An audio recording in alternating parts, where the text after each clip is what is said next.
as we realized with the Zoom thing, it's all good. Sometimes, oh, hold on, let me mute that. Sometimes, the stream just gets messy. So we always try to figure out, we'll troubleshoot, work with it as we keep going. So That's it's what I do great to for a have living, you on. improvising in flight. So we'll figure it out. Yeah, I mean, honestly, you're a really impressive guest. So, like I said before the podcast, after researching all that you've done, I mean, you're incredible, man. Like 5 different languages. You've worked for IBM, Microsoft. Um, what is Not at the the same time, but yeah, I have worked for Not at the both. same time, but still an impressive resume, right? Thank you. Thank So you. I would love to get to know more about you. I'd love for my chat to get to know more about you. And as we keep going, there's going to be some people that are going to ask questions. So we'll stop. We'll take some questions. We're not going to take too much of your time, I promise. So thank you for coming on. It is my pleasure to be here and a pleasure to meet all of your audience. I'm happy to Yes. be here, share some ideas. Really, the resume I think is the least important part, but I've always had a mindset of growth and self-improvement. And over the years, I've learned and I've experimented many things. Many have not worked, but many have. And so over the years, I've acquired at least a little bit of practical wisdom that I'm happy to share. And as I told you before, I'm open to talk unscripted about any subject. I'm passionate about many things, but technology certainly is one of them, which is what I do for a living. So innovation, disruptive innovation, new technologies, that's something I'm extremely passionate about. But from there to all branches of science, philosophy, art, whatever, right? I've been a skateboarder all my life. I mean, And so really? skateboarding, kickboxing, bunch of things, right? You I, have a whole arsenal of hobbies. I mean, it's crazy what you have done. So, I mean, you even did you were on a TV show there for a little bit. You were the host of a TV show. that is correct. It was a very brief space, but I did it for 5 years, and that was live on national television back in Mexico where I grew up. Yes, Yeah, that, I mean, you have this just like energetic, outgoing personality that I've just, when I saw you on the other podcast, I was like, I got to get this guy on. I got to get this guy on because you have your own platform that you talk about the success mind state.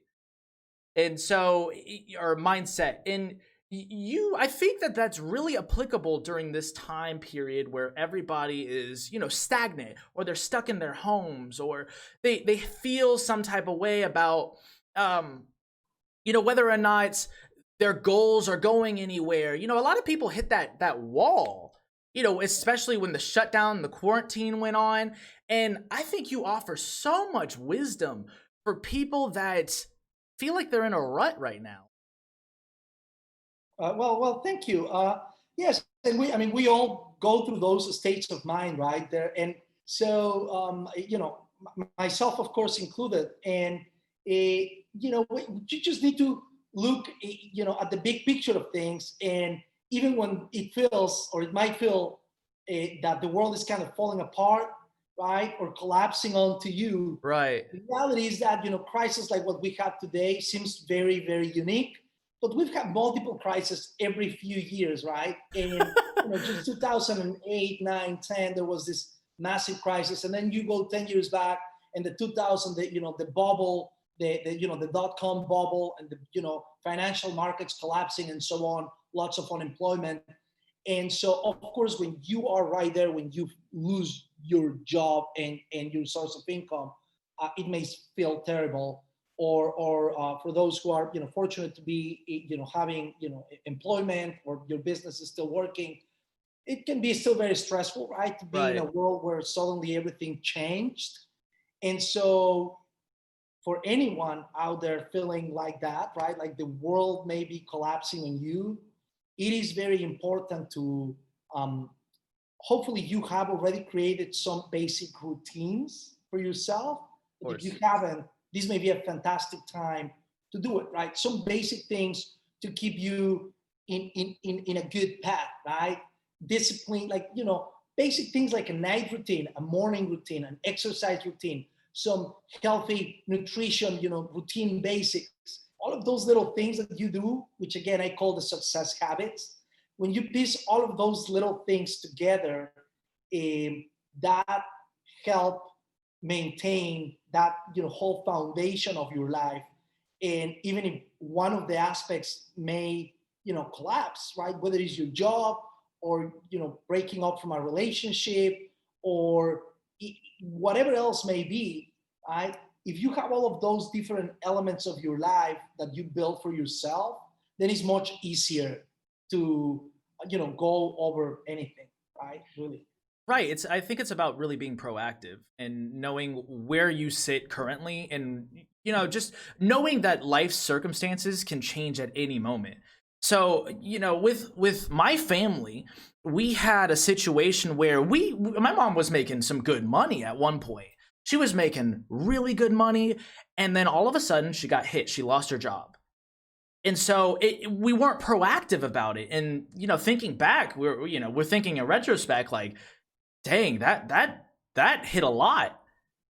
And we thought about it. My mom was like, I wasn't really proactive with it, and she ended up blowing through her entire savings. And it's creating these successful mindsets that you're talking about, and it really comes down to being proactive, doesn't it? Yeah, well, I mean, yeah, definitely being proactive is, I would say, is one of the elements, right? Right. Another one I would say is extremely important is being disciplined. So building a discipline in all the, again, different aspects of your life, right? Your health, even your personal relationships, even your job, right? You just touched on, finances, right? You lose your Right. job, and if you haven't built a discipline to save and invest, right? And control your expenses, basic things. And so yes, being proactive about situations is very important.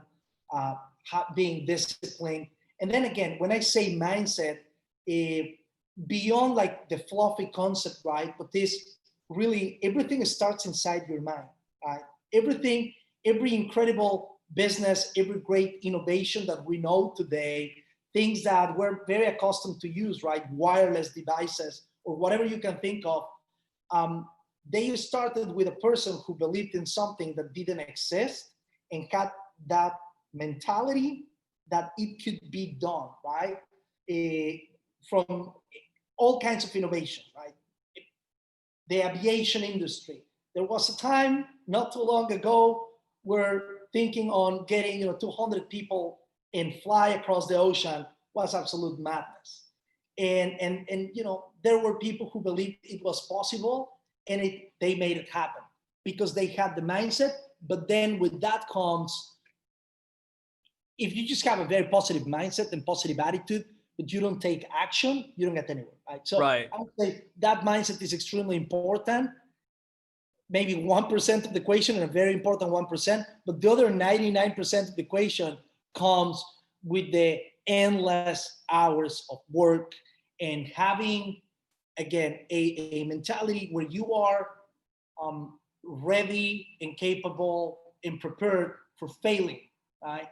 I think failure is something that, culturally over the many years, the way it has been communicated to the young generations is, and it starts from school, right?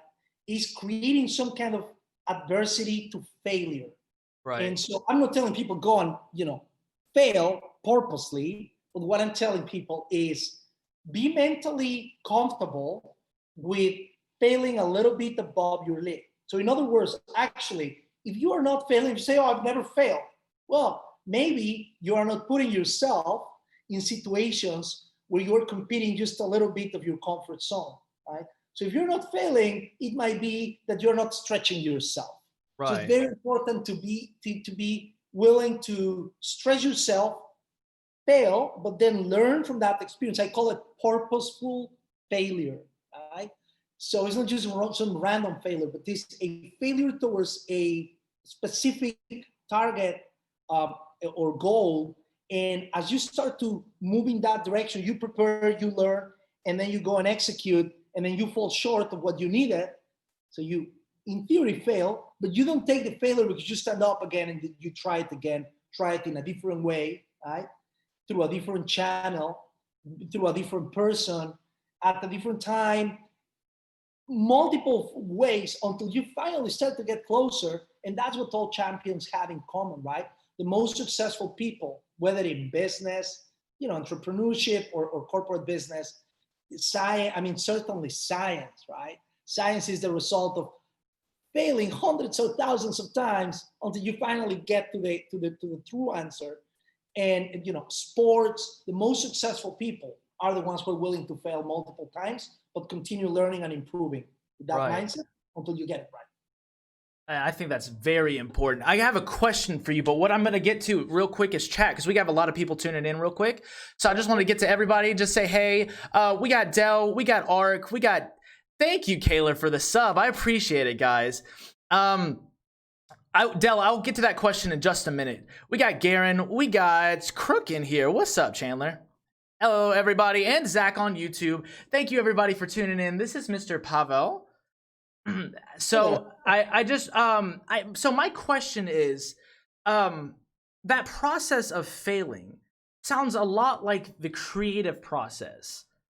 It sounds like, because I know you talk a lot about the disruptive innovation, and it sounds a lot like the creative process, where you try different things in different modes of avenues, and you try from different corners of the room, per se. And whatever angle you can hit this problem from, it might not be the right angle, but at least you got that checked off. And so you can say, all right, well, that's checked off from this side of the angle. Let me try it from this side now. And you kind of go down the list. You kind of go down this checklist. And it sounds a lot like the creative process. And I think that is really important when you're talking about disruptive innovation. I said that wrong. Disruptive innovation. There we go. Tripping over my words here.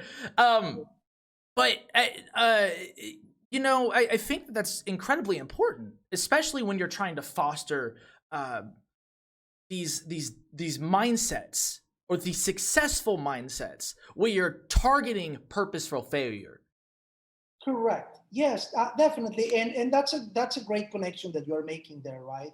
With the creative process, which certainly leads to innovation, and in kind of the more kind of mundane life, because not all of us get to create innovative technologies, right? But in our own life, having that understanding that it is okay to try and fall short of what you wanted to do is perfectly fine. It's actually, again, it is a necessary process. It's a necessary set of steps. It's an iterative process that can happen multiple times, right? Before you finally get it right. And so when you understand that and you feel very comfortable with trying something and not getting it right the first time around, and not getting depressed or disappointed, you may be looking for a job, right? How many times we've all had a job interview, we were so excited, and we just don't get the job, right? You shouldn't take that as failure. You had an experience, you had an opportunity. And for example, in that case, what I've advised, people, I have, some mentees and people I coach, and from my own previous experiences, right, is have a truly open mind to reach out to for example, to the interviewer, right, that you didn't get the job, and sincerely ask, hey, I would truly want to know what were some of the shortcomings that I had on my interview, so that I can do better in my future interviews for other jobs, since I didn't get it. What did you see I did right? What did you see I did wrong? What was I missing? What do you think is missing in my resume? What was missing in my conversation, my interview with you? And what is missing in my background in general for you to think I'm qualified for this job? And sometimes there may be things that you actually have, but you just fail to communicate, right? So by just asking that question with that growth mindset, go and learn instead of just go and get depressed, you can, take note, and whether it's, add it to your resume if you already have it, or go and study it so that you know it for the next time, or again, if you just missed to communicate because you were nervous or whatever, you forgot, you didn't think it was important. Now you know, and you'll go to the next interview, you'll get it. Right. But guess what? Maybe the next interview, the other person will think that you're missing something else and you'll fail again. That's fine. Learn what you missed, and eventually you'll have the whole thing ready, right? And then that's how you become a champion. When you're really, really willing to, again, fail, learn from your failure, learn from the feedback from others. Feedback is a gift, right? Sometimes people can get defensive. Feedback is a gift. And if someone is going out of their way to tell you something that they think you could do better, you should be so grateful and say, well, thank you so much. Sincerely, right? Right. And if you have that mentality, little by little, and especially, life has this cumulative, power. It's like investing, which we can talk about, right? The power of compounding. You put $1,000 here, and with a very small 5 to 7% growth year over year, in just 6 years, that money is double. Whether it's $1,000 or $1 million, doesn't matter. It doubles, doing nothing, thanks to the power of compounding. So that same power of compounding applies to yourself, to your personality, on how you can grow exponentially thanks to compounding if you have that mentality of learning and growing. Right. So Crook, thank you again for the sub. I don't know if I went ahead and said that. So I have a question. Do you think that mentality, the success mentality, being positive and accepting feedback has kind of fallen by the wayside with today's society in 2020 especially? Do you think people fall prey to the victim mentality? So if they don't get a job, per se, if they went to a job interview and they didn't get it, they don't start looking at what they could have done better. They end up looking at what they did wrong, or why the employer doesn't like them, or why the employer is wrong. Do you think that that's, that has something to do with the success mind state? Well, I don't like to overgeneralize. Right. So, everyone, across a very wide spectrum of shades of gray, right? Of course. And so I cannot say, this is what's happening to our generation, but certainly it does happen, right? So I think there is, just this point can be an area of opportunity for a lot of people, right? Mm-hmm. To really, have a one-on-one, kind of with yourself and say, am I really receptive to feedback? Am I really taking, my perceived failures as an opportunity to grow? Or am I just getting depressed and thinking, I'm not good at this, right? And if you are thinking, I'm just not good at this, guess what? Nobody was good at anything, right? The best basketball players, you can go across any sport, any part of like science, business, whatever. Nobody was born good at something. It's thousands of hours of practice, right? Which eventually lead to success. Right. Hundreds of failures in a business that eventually lead to getting it right. So it applies to all aspects of life. And certainly there are many people of all ages and generations and so on who embrace this, but for anyone who might not yet, definitely is a good thing to do, right? Something to make the effort to try and incorporate. Right. And so Dell asked the question, he said, what's your advice for building and maintaining a strong team? And what's up, Juan? Good to see you, buddy. Building and maintaining a good team. Well, certainly, and again, this is not my own wisdom. It's just taking it from so many other people and experiences. It starts with getting the right people and the right people for the job. Right? So right. What is the team about? And so getting the people who have, and sometimes, and it's very important. So let me say this. Certain level of proficiency on a particular skill for a particular job is very important, right? Mm-hmm. So if you want an accountant, that person should know a little bit of accounting, right? Right. So that's like the basic, like functional knowledge related to the functional job that needs to be there. So don't get me wrong. But in addition to that, having that, covered at least the minimum level, sometimes kind of in terms of like hiring or recruiting or just, at the more kind of casual way, if you're a young entrepreneur, bringing into your team a friend or whoever, sometimes getting the person with the right kind of what is called the cultural fit, right? Someone Mhm. with the right personality, with the right attitude, with the right mindset, back to the point, right? Sometimes those soft skills can take you a much longer way than the hard skill of actually knowing accounting right now, how to do finance, or how to do math. So you need to find that a, a complement of those two elements, right? The Right. soft and the hard skills, and that's kind of the very first point of getting the right people, and then maintaining the right people. Well, it's a series of things that apply. So there is a lot about the leader, right, that gets translated into the team and permeated down through an organization, right? Which is you need to exercise, lead by example and practice those qualities that you want to see on your team, right? So be transparent, be honest, be open to their feedback. Don't think that because you have the higher position, you have the higher answer, right? The right answer may come from anyone. So building that team, a very important element for building a good team is creating an atmosphere of trust and respect, where everyone feels important, respected, valued, appreciated, where everybody's fairly compensated. It's not just about appreciation and saying I love you, but there's actually people are getting fairly compensated for their fair, contribution Right. to And the I team.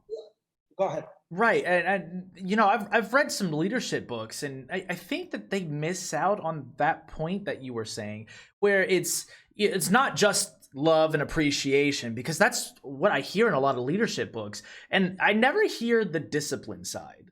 It sounds like I never hear how to like correct behaviors or correct a certain culture, because I've always heard the cultural fit. And I guess my question is, do you think it's easier to build a culture from scratch? Or do you think that one can change a culture that they were already thrown into? Yeah, so it requires different skill sets, right? Right. And so both things have their challenges, but both things are possible, right? And so there are leaders that are good operators, right? That they talk something that is already working, and then they can, manage it and grow it, whether it's, a team, a company, right? A business unit. And so being good operators of something that is there. There are leaders that have the ability to create and drive change management. And so depending on to that skill set as a leader, Right. you may be better, skilled for one thing or the other. Both things are possible, have their challenges. Um, my opinion, and this is just I like to separate opinion from fact. My Of course. opinion is because I like to speak in terms of facts. But so on to your question, my opinion is it is probably easier to create a culture from scratch because you're starting from zero, Right. whereas creating change, whatever was built, right now is kind of the negative numbers where you need to start kind of deconstructing to get to zero and then Mhm. start from there. So probably starting from scratch is easier. I I in my multiple roles in the corporate world as what is now known as an intrapreneur, right? An entrepreneur is the one who goes and invents a company and starts from zero. An intrapreneur is one who plays that same role within a corporation, like what I've been doing for the past many years, helping drive change for a specific business unit, for a specific piece of a larger business. And so, as an entrepreneur, I like the complexities that come with driving change, right? Change management, change of behavior, change of cultural practices. And it's exciting. I like it. Again, it takes a certain type of personality. It takes, what we could say, very, thick skin in many ways. And but again, many of the qualities that are important to drive change is transparency, being sincere, being able to communicate with clarity, what is the vision, why are you doing what you're doing, right? And what's in it for others. Every time I do a lot of like public speaking for different reasons, whether it's talking to clients or business partners, or with IBM, or talking about innovation on my own, or talking at universities about personal branding, so many different subjects.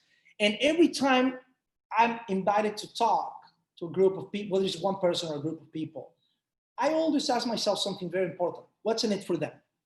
That's something that I think as a leader is extremely important to bring with you in everything you do. What's in it for the different stakeholders that are involved in what I'm doing, right? Mm-hmm. In the case of public speaking or sharing a message, talking to an audience. I think we live in a world which is sad and disappointing, where the so-called influencers are so focused on themselves and talking about how cool they are, or how, and ironically, they get followers, right? They do. Yeah. A whole other conversation.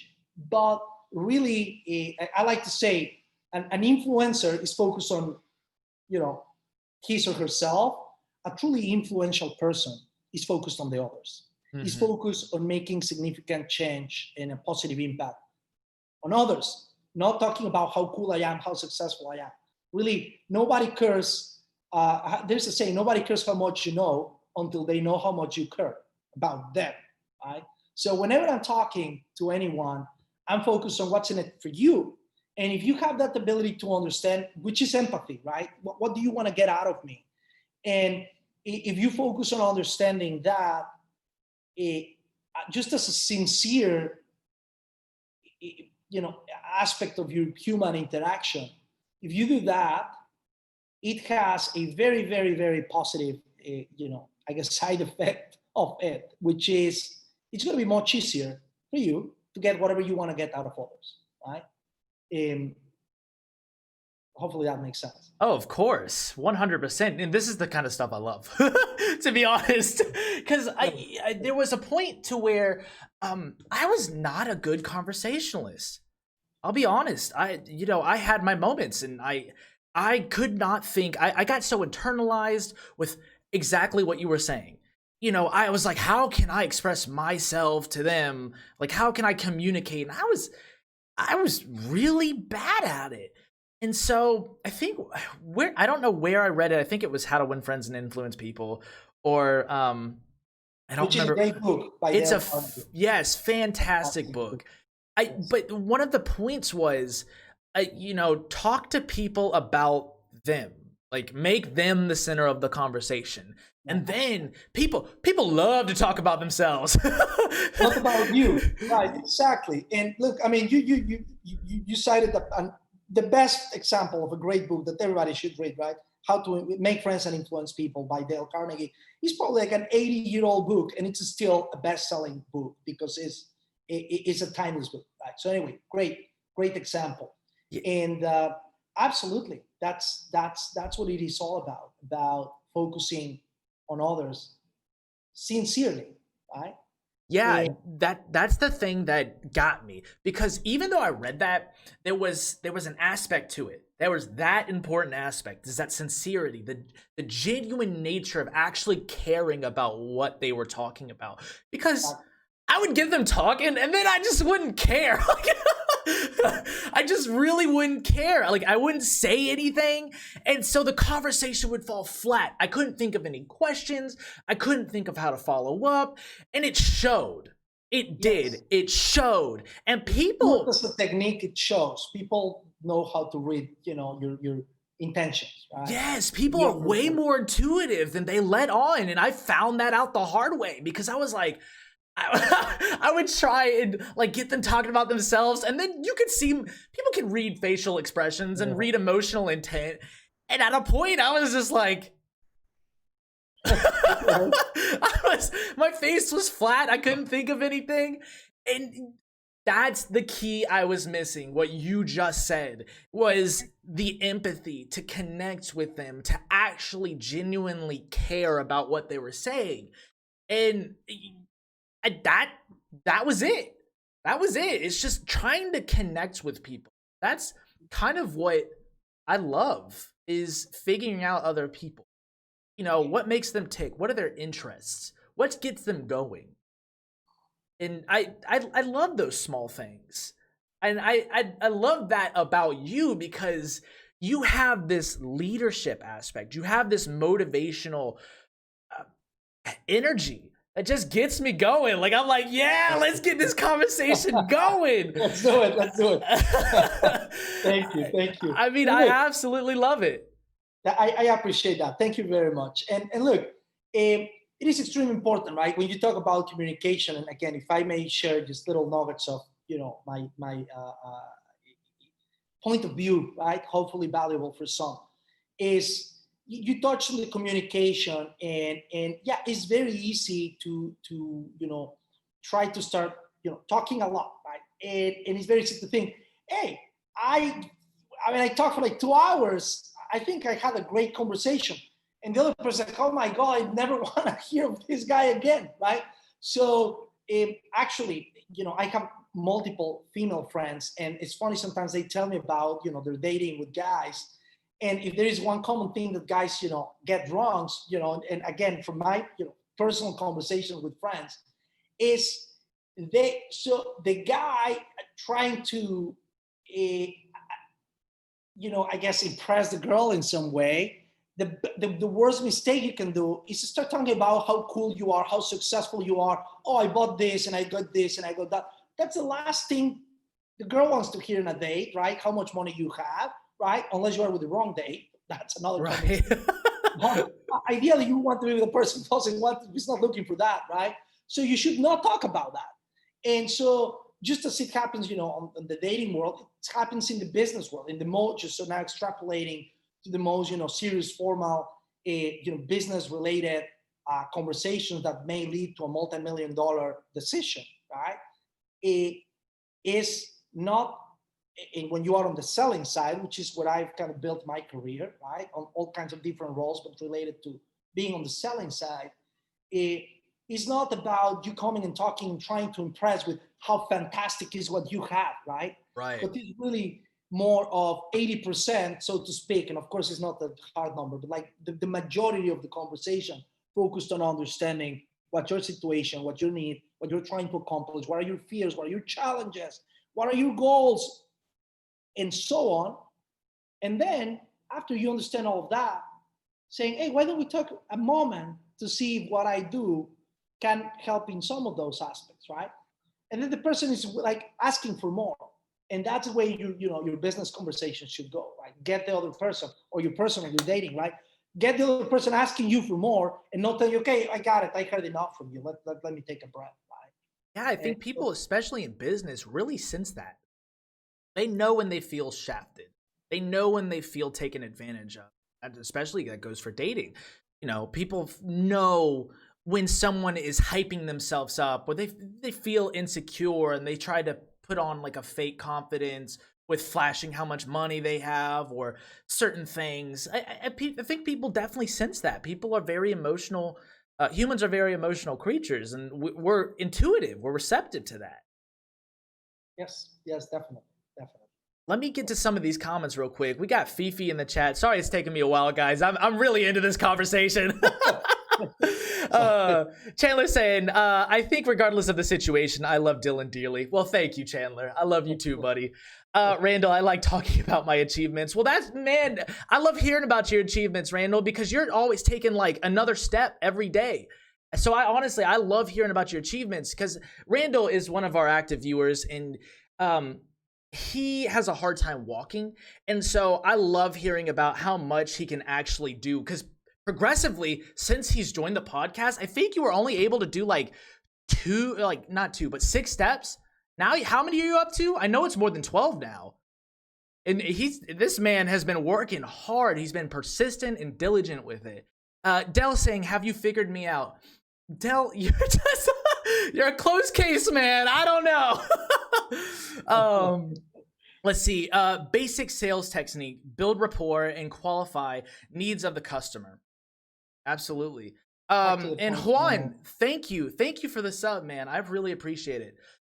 So we spent a lot of the podcast talking about the success mind state, but you have this whole other area you work for big tech companies like IBM, trying to figure out how their cloud storage works, talking about disruptive innovation and how AI impacts that.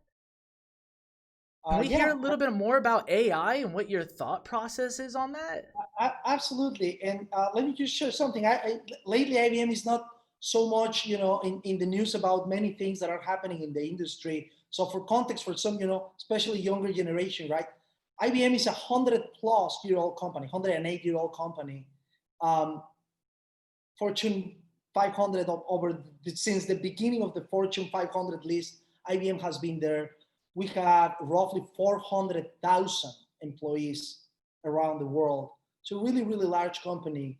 And we are doing very, very interesting things. The company has transformed itself over the many years, right? Over the many waves of innovation and self-transformation, going from creating machines to the data center, to software, to professional services. Today, IBM is leading in very interesting areas that go from, of course, cloud computing and something, a newer kind of step from that, which is known as the containerization of cloud, and which is the portability of cloud applications, and artificial intelligence through our brand Watson, blockchain, we're the leading provider of blockchain for enterprise solutions, quantum computing. We offer quantum computing through our cloud, and edge computing, in IoT, Internet of Things, and supporting now the 5G. So really, really kind of the cutting edge of innovation. And so those are many, many very interesting areas where IBM is working. That's what attracted me to come to IBM. You asked me about artificial intelligence, just one of those many areas there. So we have the brand Watson, and through that brand, we offer solutions for artificial intelligence across all industries to help companies transform themselves. And really, it's artificial intelligence is all about the data, right? You Right. get users and you get data, and from that data, the system, the artificial intelligence system, in this case IBM's Watson, right, has the ability to understand that data and draw conclusions and learn from that data over time on its own, without any coding, without any processing, without human interaction. The system is able to learn and improve, right? Simple algorithms like what you see on apps that you use, like Netflix, right? That when you go and you open the interface, the app, you get recommendations that are relevant to you, Dylan. And those are different to the one that I get. And that's based on artificial intelligence algorithms that are in the back end that are analyzing data on what you do, how you rank it, and based on that kind of predicts what you like, and in a very, very effective way. That's a simple example.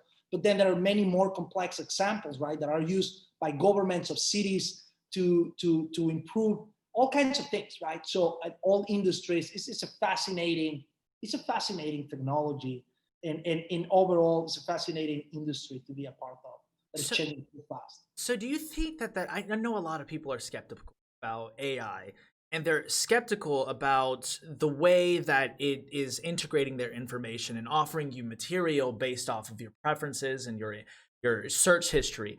Do you think that has any truth to it? Should people be skeptical about it? Like, There is a balance, right? So privacy is the key word there.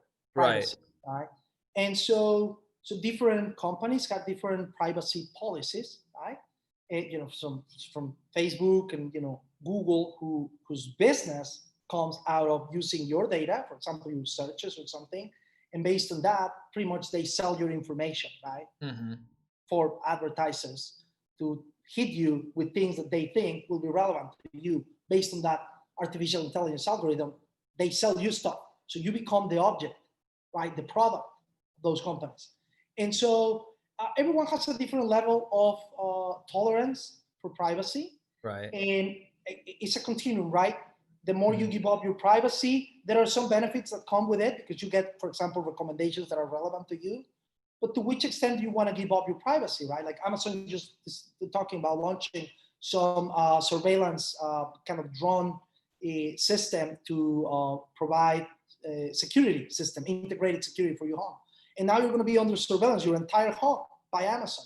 and they're collecting that data. So to which, and that's just one of the new things that Right. are coming, right? Not all already out there. Yeah, of course.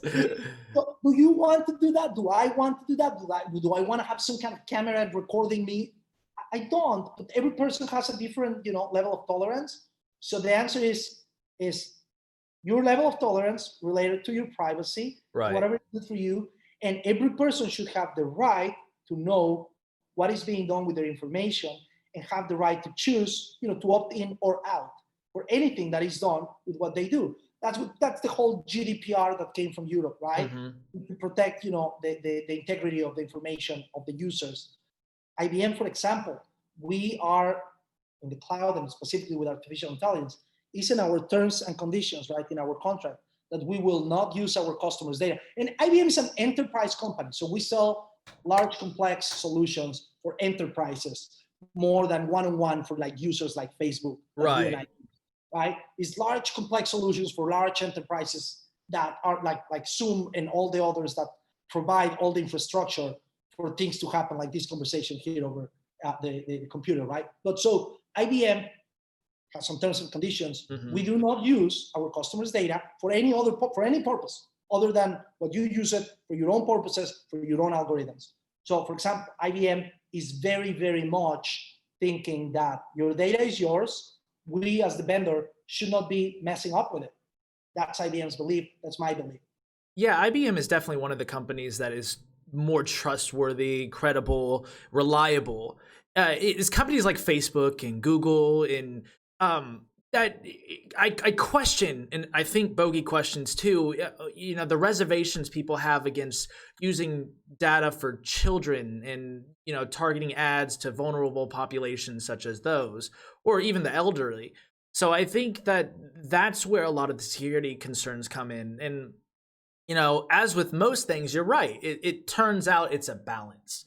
You kind of agree to these things the second you sign on to Google or make a Facebook profile.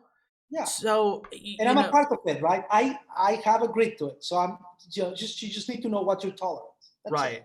My uncle is in the chat, and he was a CIO for a long time, and he loves cybersecurity, and he is all about privacy. So, I mean, he puts up firewalls on everything. So he asked the question, how IBM... Wait, am I getting this right?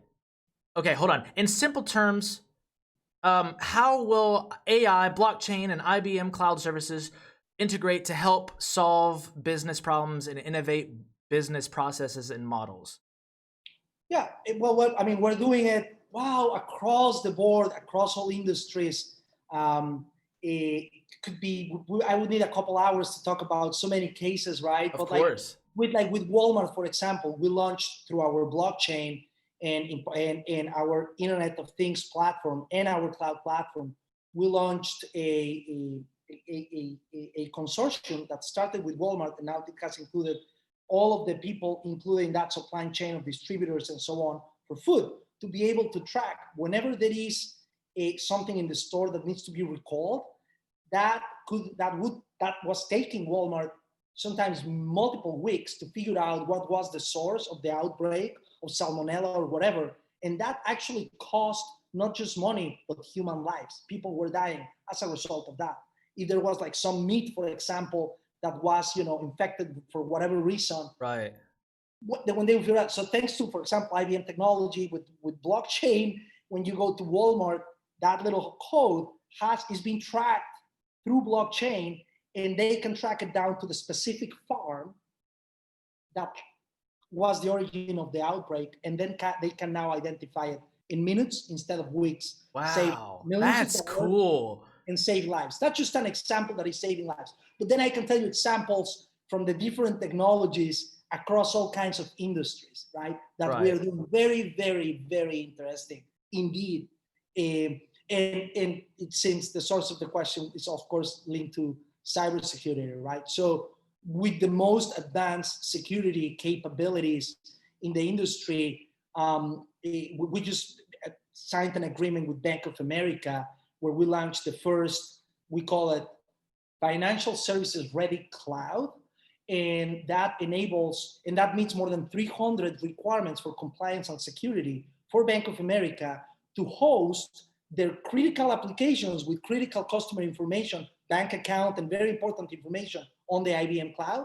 And then as a result of that, we got other banks, BNP Paribas in Europe, and more than 30, ISV partners to join the consortium. And this is going to lead to, multiple financial services companies being able to host highly, I'm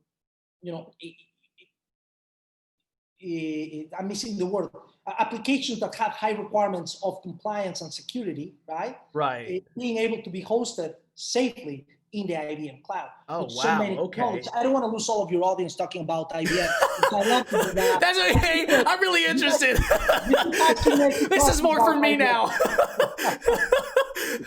Yeah, many examples across all industries of very interesting things we're doing. I can say that. I've been wanting to ask this question, and it's pertaining to disruptive innovation and the advancement of technology.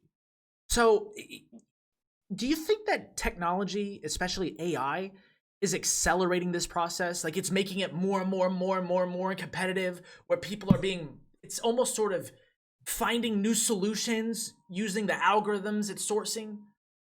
Yeah. So the thing with technology is that it builds on itself.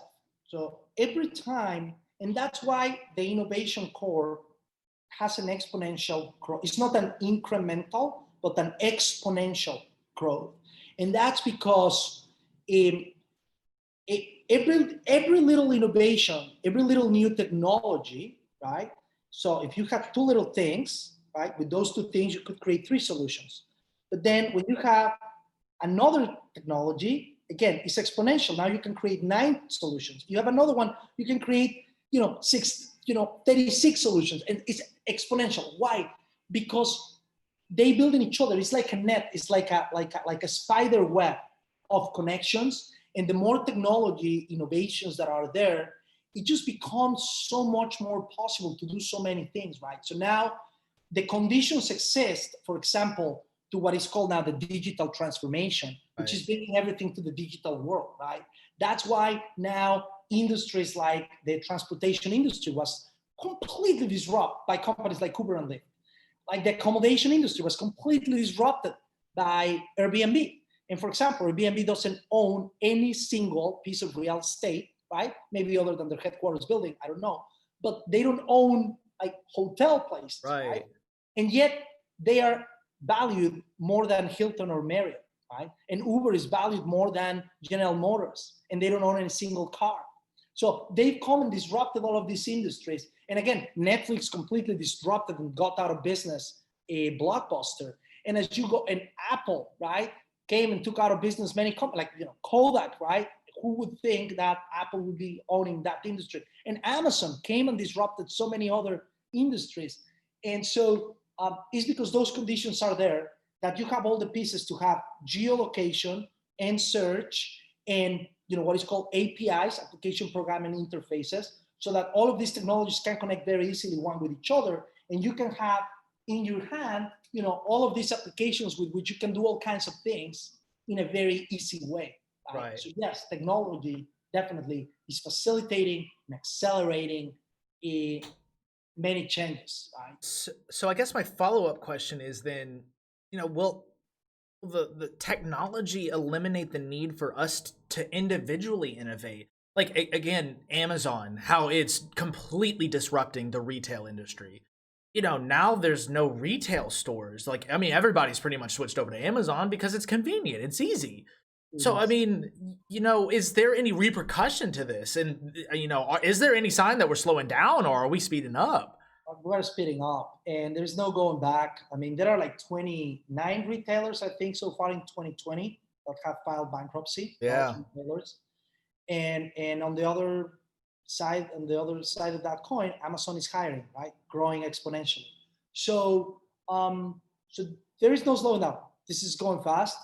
And really, this question actually is the closing comment that I wanted to make, and I didn't, which is technology is a facilitator for innovation, and it has many benefits for humanity, but it needs to be created, managed in an ethical way, in a humane way that Right. serves humanity, right? And so technology should always serve humanity. And in many cases, it is replacing many jobs, right? So that's a matter of fact in many types of roles that have been automated and they don't require a human anymore. We're talking now about the self-driving car industry that may replace millions of jobs, right? So the social divide is becoming bigger between the kind of highly skilled people who are able to kind of belong to this new intelligence and knowledge economy, and the people who were just labor workers that are every time being replaced because it's cheaper to pay $100,000 once for a little robot that doesn't take vacation, doesn't sleep, doesn't eat, and works 24 hours, 365 days a year, right?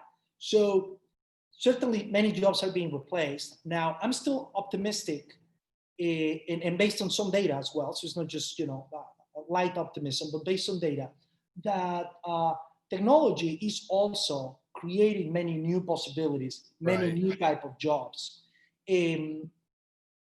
But in between those two conflicting points, unfortunately, it's my view that technology is moving much faster than it's being able to create the new jobs that are needed, right? Hmm. And so we have a social problem certainly, and overpopulation and many other problems that we will need to figure out as societies. In my opinion, we're overpopulated. One of the main problems that should be addressed is population control, right? To find the not the maximum level of humans that can exist, but the optimal levels Right. of humans that In should exist. fact, and I don't want to get too political because if I do that, we're going over time. But We're gonna for sure lose 50% of the audience. oh, my uncle said he's not lost. He said he finds this interesting and fascinating. um, but that was the argument for one of the political candidates this year, and he was arguing that based off the acceleration of technology, it's going to displace a lot of the workforce. And he said that that was his argument for basic universal income. And so, I haven't gotten too deep into it. I don't really know how to argue for it or against it. But, it does make sense to a degree alongside of the rise of technology as we're moving forward. I mean, like you said, I don't think it's slowing down at all. Absolutely, and again, without getting political either, but just staying focused on the technology and the ethical implications of technology, which I think is a fascinating subject in itself, right? The ethical implications of technology, such an important subject, the humanity and the need for humanity in technology, and the responsibility on us, the people in technology industry, of keeping those two aspects in mind, right? Humanity and ethics.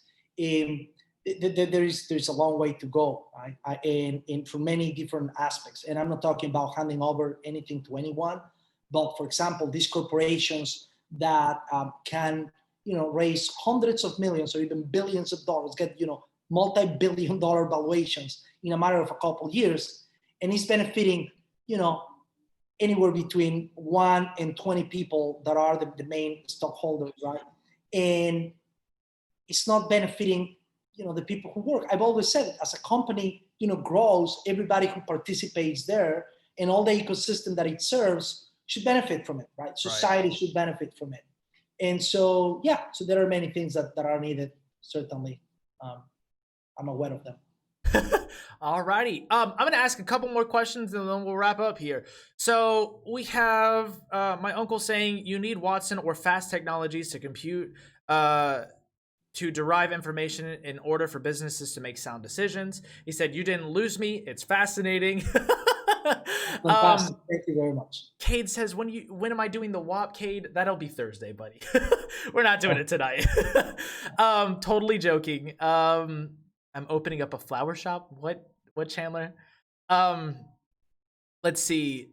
I have a request to ask you. Do you like anime?